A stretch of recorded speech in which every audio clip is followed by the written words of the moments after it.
Let's be seated in the house of God. Let us continue to worship as we listen to God's word and we learn together from God's word. I am so thankful to God for this wonderful day that the Lord has given to us, that we can come together and worship Him in the house of God.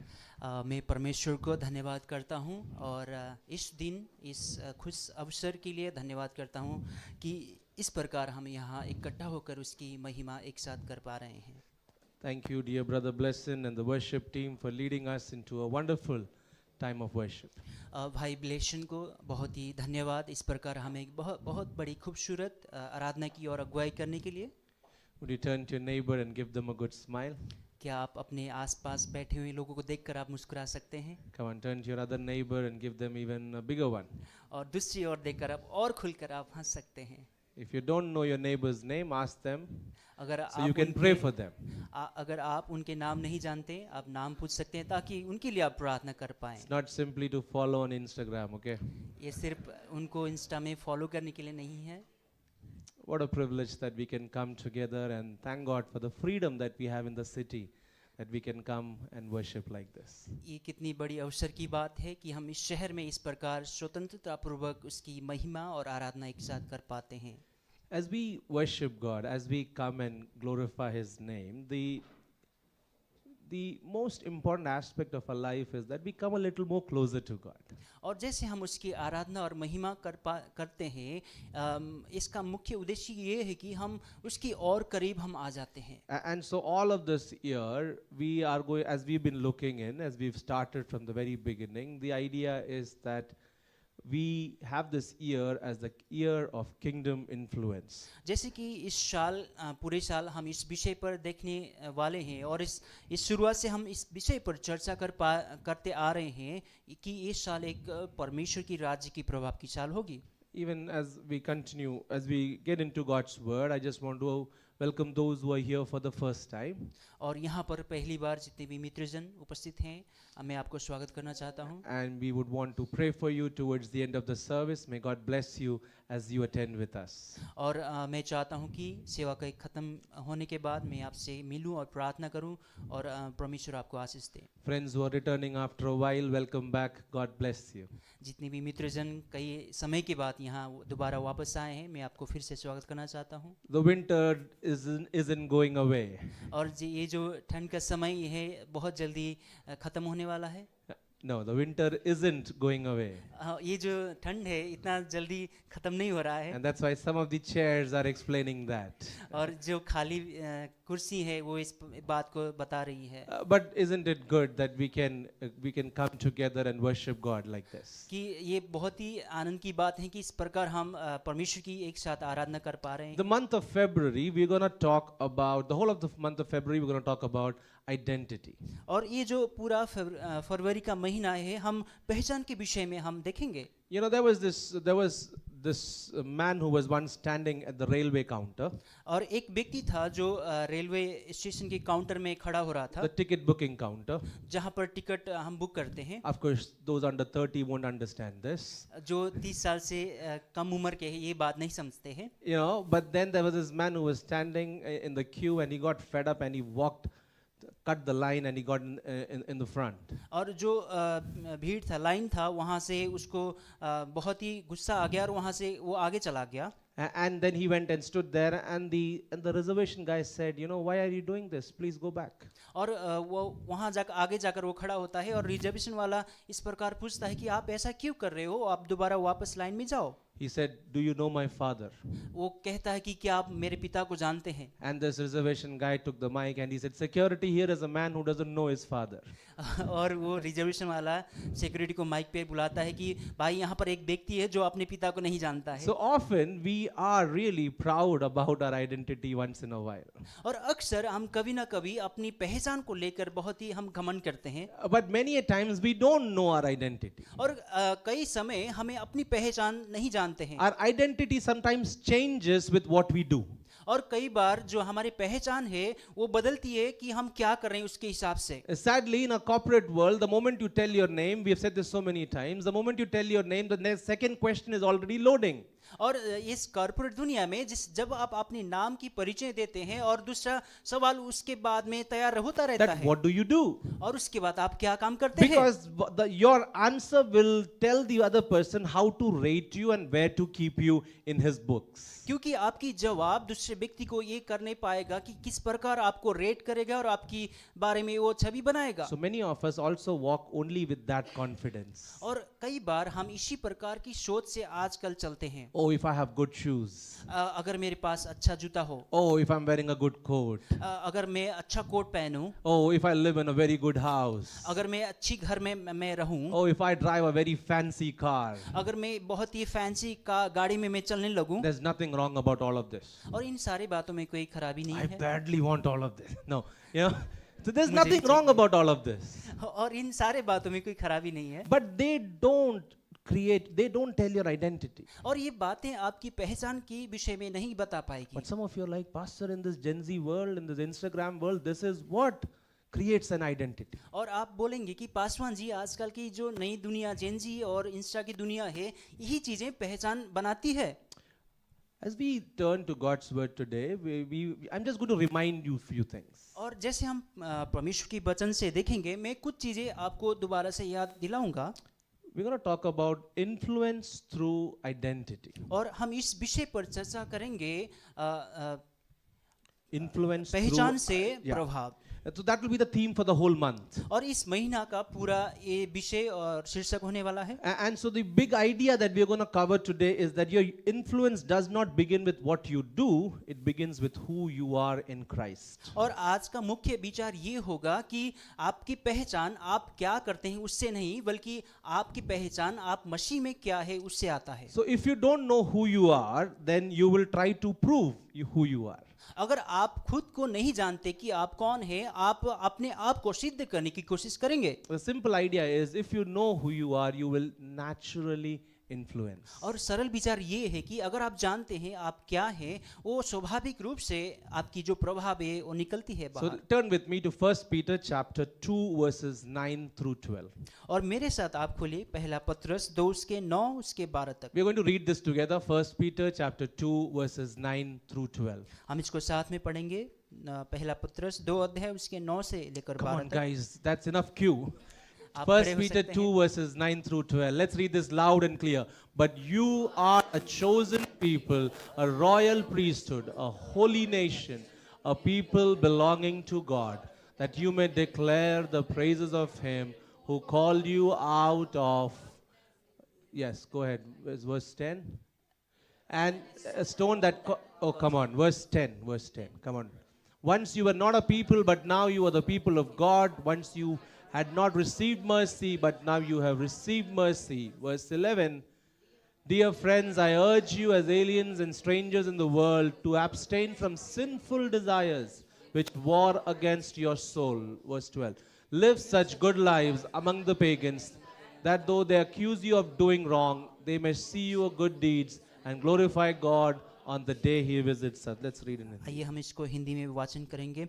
पर तुम एक चुना हुआ वंश और पदधारी याजकों का समाज और पवित्र लोग और परमेश्वर की निज प्रजा हो, इसीलिए कि जिसने तुम्हें अंधकार में से अपनी अद्भुत ज्योति में बुलाया है उसके गुण प्रकट करो। 10 तुम पहले तो कुछ भी नहीं थे, पर अब परमेश्वर ही प्रजा हो। तुम पर दया नहीं हुई थी तब, पर अब तुम पर दया हुई है। हे प्रियो, मैं तुमसे विनती करता हूँ कि तुम अपने आप को परदेशी और यात्री जानकर उस संसारिक अभिलाषाओं से जो आत्मा से युद्ध करती है बचे रहो। 12 अन्य जातियों में तुम्हारा चाल चलन भला हो, इसलिए कि जिन जिन बातों में वे तुम्हें कुकर्मी जानकर बदनाम करते हैं, वे तुम्हारे भले कामों को देखकर उन्हीं के कारण कृपा दृष्टि के दिन परमेश्वर की महिमा करें। Let's pray. Father, we thank you for your word. It's our desire that you would speak to us, O Lord, that we would hear your voice. In Jesus' name we pray.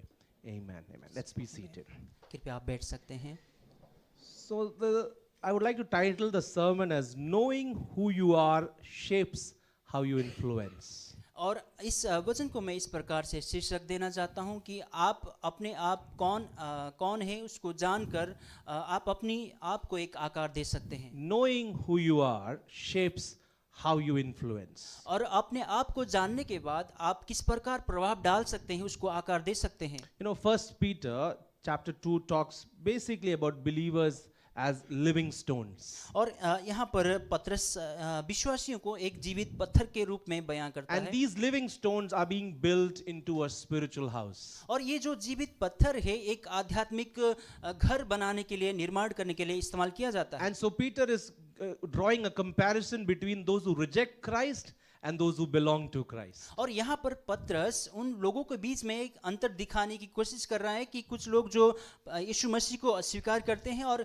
कुछ जो लोग जो यीशु मसीह के साथ जुड़े रहते हैं। And so when you look at 1 Peter chapter 2, you will understand, and the whole of 1 Peter, you will understand that Peter is teaching them how to live in the kingdom culture in a world which doesn't follow God. और यहाँ पर 2 अध्याय में आप पढ़ेंगे तो आपको पता चलेगा कि पतरस इस बात पे सिखा रहा है कि किस प्रकार परमेश्वर की राज्य की संस्कृति में जीना चाहिए। So Peter is answering this one big question, that how God's people should live in a confused world. और यहाँ पर पतरस इस बड़ी सवाल के विषय में जवाब देने की कोशिश कर रहा है कि इस भ्रमित दुनिया में कैसे जिया जाए। So we're going to break this down together, and be with me as we read again verse 9. Verse 9 says like this, but you are a chosen people. और 9 वचन ये कहता है कि पर तुम एक चुना हुआ वंश हो। And the word that you understand here is chosen. और जो शब्द यहाँ पर आप समझ सकते हैं कि चुने गए। And you see, you to realize that your identity begins with selection. और आपने समझ ही लिए कि आपका जो पहचान है वो चुने जाने से शुरुआत होता है। It is not about performance. ये प्रदर्शन के विषय में नहीं है। See, God chose you before you even knew Him. और आप उनको जानने से पहले परमेश्वर ने आपकी चुनाव की है। So let's get this very clear that you are not here by accident. और इस बात को बड़े स्पष्ट से हम समझे कि आप किसी घटना के स्वरूप यहाँ नहीं हैं। You are not leftovers. आप बचे हुए लोग नहीं हैं। You are chosen. आप चुने गए हैं। And so turn to your neighbor and tell them, you are the chosen one.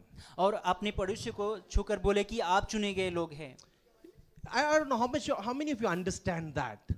और मुझे नहीं पता कि आप इसको कितना समझ पा रहे हैं। You know, deliverance in life will start coming when you stop feeling rejected. और छुटकारा और जीवन तभी शुरुआत होता है जब आप अस्वीकार किए जाने वाला महसूस नहीं करते। You will receive your deliverance when you know that yes, I am the chosen one. और आप इस बात पे अगर विश्वास करेंगे कि मैं चुना गया हूं, तब आपको छुटकारा और जीवन मिलती है। People here who play any sport? आप यहाँ कुछ Team लोग जो game, खेल team game. खेलते हैं, Team game. कोई समूह में खेले जाने वाले खेल। Come on, team game. Tell me the team games. Basketball. Basketball. I saw it yesterday. Okay. Somebody else? Again basketball. Basketball. Tambola. Oh wow. Tambola. That's a nice game. Yeah. Cricket. Cricket. Okay. Throw ball. Okay. Throw Nice. ball. Nice. People, some of you were there at the picnic yesterday. We saw some of you could play. You know, have you ever been the last one to be picked into a team? क्या आपके साथ ऐसा हुआ है कि उस समूह में आपको सबसे लास्ट में आपको चुना जाता है? Tell me honestly, how did that feel? आप ईमानदारी से बताएं आपको कैसा महसूस होता है? Tell me somebody. You feel ashamed, right? It's like, nobody was there. That's why they chose me. आपको शर्म महसूस होती है? Yes, and sometimes after church when we play some games here, Or- and then there's a place to fill, and then people look around, you know, hey, come. और कलीसिया सेवा के बाद हम कुछ गेम खेलते हैं और वहाँ जब समूह में लोगों की कमी होती है तो हम देखते हैं कि किसको रख सकते हैं। But think with me, how would it feel if the captain picked you the first? और इस बात पे आप सोचें कि अगर आपको पहली बार में चुना जाए कैप्टन के द्वारा, आपको कैसा महसूस होगा? When they're deciding the team, they said, blessed first. जब वो समूह की निर्णय करते हैं कि बोलते हैं कि पहला ब्लेसन, You know, they're taking the names and they're like, Calvin. और पहली नाम लेते हैं कि kelvin. And so you'd feel different, right? आपको अलग ही महसूस होगा, सही? Your confidence will be different. आपकी जो आत्मविश्वास होगी वो बहुत ही अलग होगी। Because you know that, oh man, I deserve this. और आपको ऐसा लगने लगेगा कि मुझे ये चाहिए था। But this is what you have to understand. और ये बात आपको समझनी होगी। that we are chosen by God at the first place. और पहली बात तो ये है कि परमेश्वर के द्वारा हम चुने गए हैं। We are not beggars. हम कोई भिखारी नहीं है। God chose us. He has separated us. और परमेश्वर ने हमको चुन के अलग कराया है। Look at Ephesians chapter 1 verse 4. इफिसियों पुस्तक उसके 1:4 वचन। Let's read this together. For he chose us in him before the creation of the world to be holy and blameless. Can you put that together, please? In his sight. Okay. Let's go to John chapter 15 verse 16. The Gospel of John chapter 15 verse 16. Let's read this. You did not choose me, but I chose you and appointed you to go and bear fruit that will last. Then the Father will give you whatever you ask in my name. Let's read that in Hindi. यूहन्ना 15:16 तुमने मुझे नहीं चुना परंतु मैंने तुम्हें चुना है और तुम्हें ठहराया ताकि तुम जाकर फल लाओ और तुम्हारा फल बना रहे कि तुम मेरे नाम से जो कुछ पिता से मांगो वो तुम्हें दे। You realize this? That is how our identity is. आपने एहसास किया कि ठीक इसी प्रकार हमारी पहचान रहता है। But many a time life situations, they kind of, they kind of destroy our identity. और कई बार हमारी जो जीवन की परिस्थितियां होती है वो हमारी पहचान को तहस नहस कर देती है। You think of a bird or a giant eagle who was kept in a small rusty cage for almost 10 years or so. आप एक किसी पंक्षी के विषय में सोचिए जो एक पिंजरा के अंदर उसको कई सालों तक कैद किया जाता है। Eagle is made for the mountains. ये जो गरुड़ रहता है वो पहाड़ों के ऊपर उड़ने के लिए बनाया गया है। But now it only knows the bars of a prison. लेकिन वो सिर्फ अभी उसके सामने पिंजरा और लोहे हैं। But what if someone buys that eagle and takes it to a high cliff and sets it free? अगर कोई व्यक्ति उसको खरीदता है और उस ऊंचाई पहाड़ों के ऊपर ले जाता है and the swing cage it just opens up, और वो पिंजरा खोल देता है, but what will the eagle do? और वो जो गरुड़ है वो क्या करेगा? It doesn't fly. वो नहीं उड़ेगा। It'll huddle a bit, और थोड़ा बहुत हिलेगा, it'll shake a bit, थोड़ा बहुत यहाँ वहाँ चलेगा, but then it'll be terrified to look at the open sky. और वो खुली आसमान को देखकर वो डर से कांपेगा। Legally the eagle is free. और जो कानूनी रूप से वो स्वतंत्र है, The door is open, उसके लिए दरवाजे खुले गए हैं, but in its mind the eagle is still a prisoner. लेकिन उसके मस्तिष्क में वो अभी भी कैद है। See, the eagle has the DNA of a sky, और ये जो गरुड़ है उसके पास आकाश में उड़ने की डीएनए होती है, but it has got the habits of a cage. लेकिन उसकी जो आदतें हैं वो पिंजरे की आदतें हैं। So often our habits tend to affect our DNA.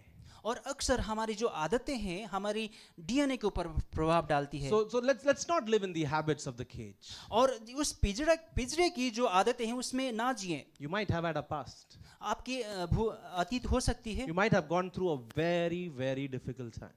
शायद हो सकता है आप बहुत ही मुश्किल समय या घड़ी से आप गुजरे हैं। Including me, all of you must have had at times and betrayal in your life. मेरे साथ साथ हम सब इस प्रकार की घड़ी या समय से हम गुजरे हैं। But that doesn't mean that you have to dwell there. और इसका मतलब ये नहीं कि आप उसी स्थान में उसी परिस्थिति में You might रहेंगे। have fallen into some addiction sometime. और किसी समय आप किसी गलत आदत में कुलत में आप फंसे होंगे। But that doesn't mean that you have to continue that. इसका मतलब ये नहीं कि आप निरंतर उसी आदत में चलना The है। moment Holy Spirit opens your mind, और जिस समय पवित्र आत्मा आपकी दिमाग को खोलता है, come out of that cage. उस पिंजरा से आप बाहर निकलिए I recognize your DNA. और अपनी डीएनए को आप पहचान करें। Remember this. Try to understand this. और इसको आप समझने की कोशिश करें। Deliverance is not only from the sin, which is very important, और छुटकारा सिर्फ पापों से नहीं है जो बहुत ही महत्वपूर्ण है, but it is also from insecurity. और लेकिन ये उस बात से भी छुटकारा है जो हम असुरक्षित महसूस करते हैं। So you cannot influence like royalty if you think like refugee. और अगर आप खुद को एक शरणार्थी की तरह सोचते हैं कि एक राजसी के तरह आप प्रभाव नहीं डाल सकते हैं। So if you know that you are chosen, deliverance and healing is on the way. अगर आप जानते हैं कि आप चुने गए हैं, आपकी जो पहचान से छुटकारा और पहचान आती है। Let me rush to point number 2. और दूसरे बिंदु की ओर हम चलते हैं। You see this in the very verse 9, 1 Peter chapter 2 verse 9 part B. It says you are a royal priesthood. और यहाँ पर वचन कहता है कि आप एक राजसी याजक हैं। You know, what does this mean? इसका मतलब क्या है? It doesn't simply say that you are saved. इसका मतलब साधारण रूप से ये नहीं कि आप बचाए गए हैं। It says you are appointed. ये कहता है कि आप नियुक्त किए गए हैं। Turn to your neighbor and say you are appointed by God. आप अपने पड़ोसी को छूकर बोले कि परमेश्वर ने आपको नियुक्त किया है। Or what does a priest do, my brothers and sisters? और मेरे भाई और बहनों, ये याजक लोग क्या करते हैं? A priest connects people to God. और एक याजक लोगों को परमेश्वर के साथ जोड़ता है। And a royal priest, he carries authority and he carries access. एक राजसी याजक अपने साथ अधिकार और अपने साथ पहुंच को लेके चलता So do है। you realize this? Your identity gives you spiritual authority. अब आप एहसास किया कि आपकी जो पहचान है आपको अधिकार और पहुंच देता है। Your identity gives you authority to bless. और आपको अधिकार देता है कि ताकि दूसरे को आप आशीष कर It पाए। gives you authority to bless, to pray, and be there for and bring influence on people. और आपको प्रार्थना करने के लिए, छुटकारा देने के लिए और प्रभाव डालने की आपको अधिकार देता How many है। of you think that only pastors can pray for healing? और आप में से कितने लोग ये सोचते हैं कि सिर्फ पासवान ही छुटकारा और चंगाई के लिए प्रार्थना कर सकता है? That's good. What if the Bible says that you are a priest? और अगर क्या होता कि बाइबल कहता कि आप एक याजक हैं, You know, so you are chosen, you are called to serve. आप चुने गए हैं, आप सेवा के लिए बुलाए गए हैं। Look at Revelations 1 verse 6. और प्रकाशित वचन 1:6, Revelation 1 verse 6. प्रकाशित वाक्य 1:6 वचन। To him, let's read this together. To him who loves us and freed us from our sins by his blood and has made us to be a kingdom and priest to serve his God and Father. To him be glory and power forever. और हमें एक राज्य और अपने पिता परमेश्वर के लिए याजक भी बना दिया, उसी की महिमा और पराक्रम युगानुयुग रहे। आमीन। Look at Hebrews chapter 4 verse 16. इब्रानियों 4:16। Hebrews chapter 4 verse 16.